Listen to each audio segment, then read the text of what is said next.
Yeah. On that point, there is a wealthy Islamic conservative state in existence now. That's Saudi Arabia. And in Saudi Arabia, there is, in certain circles, the most conservative circles, a real aversion to the past, even the recent past. They're not, this is simplifying, but this is why cultural preservation of any sort is difficult. That's why Mecca is now full of 21st century hotels, and what has not been preserved is the house of the prophet, because those things become, in the minds of the most conservative interpreters of Islam, they become shirk. They become things that invite icon worship. So the best way to prevent that is not to let it happen in the first place. This is why iconoclasm is always an unfinished product. But how paradoxical that such people should be called conservatives. Well, they would style themselves as conservative Muslims, but any conservative movement has to keep reinventing itself. Yeah. So they're radicals. They're radicals. Exactly. There again, like Wahhabism is nothing if not a political movement rather than like a religious one. I mean, this is clearly stated, and they're being criticized by the rest of the Arab world for the way they manage their heritage. Yeah. Susanna? I'm not an academic, okay? I'd like to take away one thing, I can take away one thing from this discussion. It seems to me that people have been, and nature, have been destroying things for millennia. But it's not the things that really count. It's the ideas and the ideals that created those things. And those are the things that have to be preserved. It's not the physical aspects themselves. And in this day and age, I'm not so sure that Greek marbles in the British Museum or some things in the New York City or Los Angeles or wherever it is that important. It seems to me that with the modern techniques that we have for distributing images and the rest of it, the important thing is to record what's there and then make it available around the world. Don't ask me to go to the British Museum. I probably don't have that on my travel schedule for the next 2 years. But people need like the material aspect of those ideologies. People like to, God knows, people like to touch paintings and sculptures in all museums, right? So we need this aspect. It's I don't think we can quite get rid of it. So as much I agree with you, archaeologists are extremely aware of how things rot, and get destroyed slowly, and the impact that time has on everything. But humans being who they are, millions of people will rush to Jerusalem to touch a stone, or it's all those hands in the concert want to, get in contact with the person who's singing. It's this aspect of the materiality of the connection that is extremely important to us. So I agree, we're going towards that, and some of the presentation, especially Peter's, was interesting. We're trying to reach this state where the idea is what matters the most, but eventually just like to touch things. Susanna? Maybe that's the hashtag for the event. A lot of the Greek statues that are listed that were,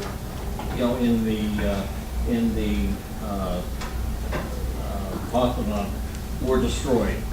Okay, but the ideal that went behind them was not destroyed, and that's the important part to me. Yeah. You look at them, and you can use any example you want, but basically, your idol is my god, or your rhinoceros horn is my aphrodisiac. It's the idea that any person puts on an object that really is the important thing to me. Sure. It's not the object itself. Yes. Susanna?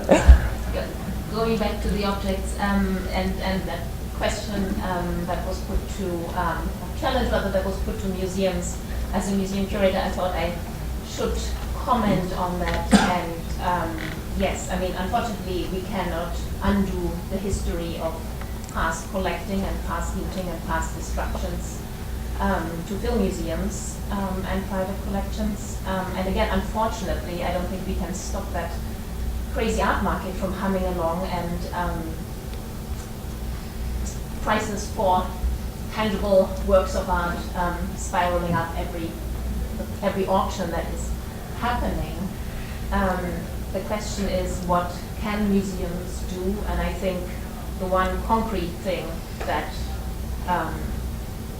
museums in those countries where we have the resources and which are the same institutions that have traditionally collected antiquities is really to start documenting and to start reaching out to museums in countries that don't have these resources, and where then the destruction that would happen would be so much more damaging, because not only would the objects be lost, but the information would be lost as well. So that is one thing I think that curators in well-funded museums should go out and do. Another point is that, as far as I can see, recently looted antiquities from Syria and Iraq have not entered in a large scale, I should say cautiously, the Western market. I can only suspect that a lot of it goes to the Gulf. Another aspect of that is, though, that the Association of Museum Directors in the United States has put forward this idea of actually installing a safe haven of looted antiquities. The idea being that a museum would act as a temporary caretaker, and then eventually, when everything has stabilized, return the objects to their countries of origin. Like the British mandate of Mesopotamia, Exactly. for example. I think that's a very, I mean, I honestly wouldn't know what to think, because yet at the first moment you think this is a great idea and it might rescue some objects, but then again, of course, what it will do is just increase even more looting and create a vicious cycle. So I think museums in the United States and in Europe are pretty powerless in terms of, again, doing anything with what happens on the ground. All we can really do is to plan ahead and be more diligent about recording what we still have. Yeah, it's very sobering. Jason, you had a question? I just wanted to follow up and say that this, the comment from our non-academic, supposedly non-academic person who is actually really astute. Although when you say that, you'll find a fissure amongst the people who study the past in an academic setting. I side with you. The object is not important, but what's important is what it tells us about the past. So some of these monuments that have been destroyed, having them physically no longer around, we don't lose knowledge. We not having access to some of the statues from Hatra, for example, doesn't cause me to forget what I already knew from them. In a lot of cases, the palace at Nimrud, we know what we know about that space. Having it destroyed doesn't take away anything.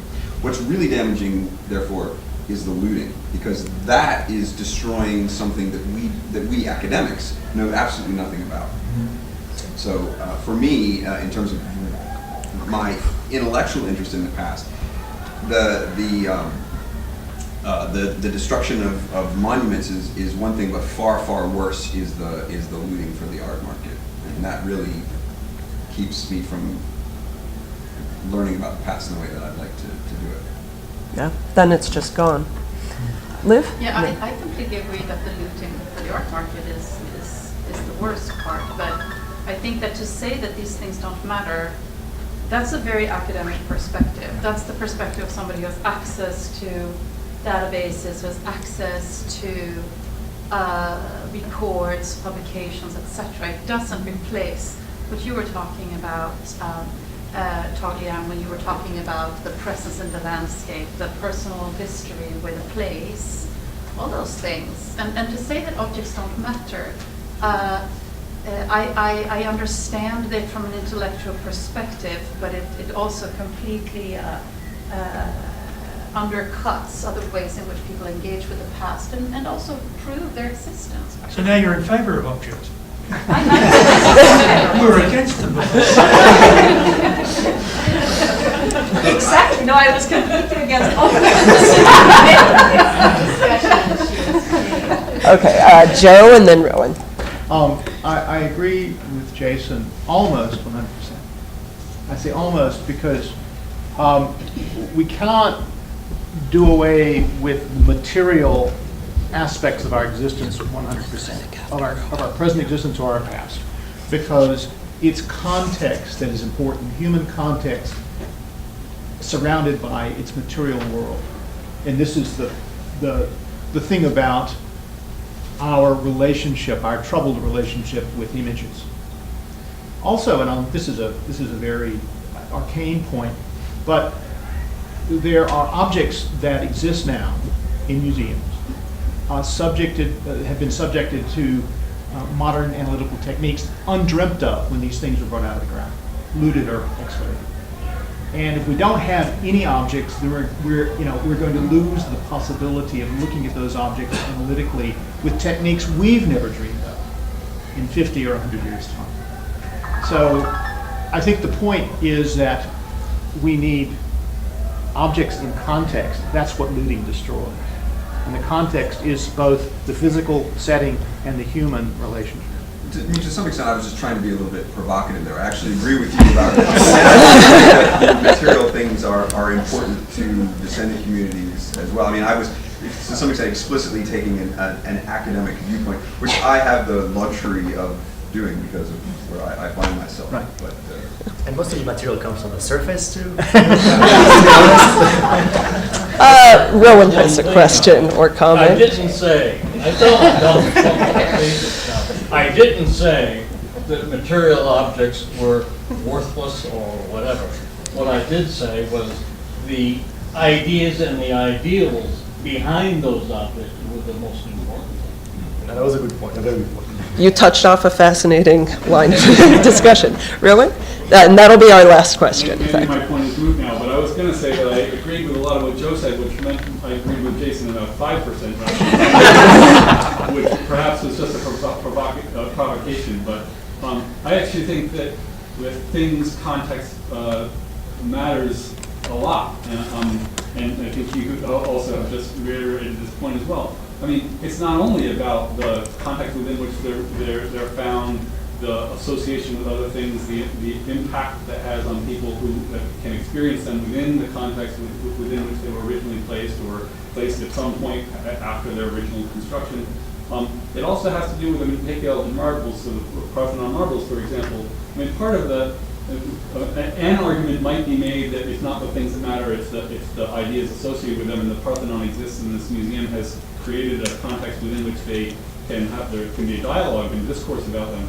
But the existence of those objects in the British Museum manifests a colonial history, and that's a large part of the story too. It's not just about the objects. It's about the place where they are, where they were, where they are now. What that means for the people who experience them in the British Museum and or in the Greek context, if they were there or when they were there. So, I mean, I think now I'm agreeing with a lot of what said. I was going to disagree with a lot of what being said. Bravo, we all love them. I like disagreement in these conversations, man. All right, well, I'm afraid we're going to lose the room in a few minutes, so we're going to have to cut this off. But this was absolutely fascinating. Thank you so much to our panelists for providing so much to talk about. And thank you to everyone in the audience. Thanks for coming out on this rainy day and for bringing all your questions and concerns and insights. And I think Bastien will just say a couple words. Oh, well, really just thank you. And we have a lot of food at the faculty club. So you're all invited to keep the discussion going there. I'm sure alcohol will help a little. But again, thank you very much to all the participants and to the public for this great event. Thank you.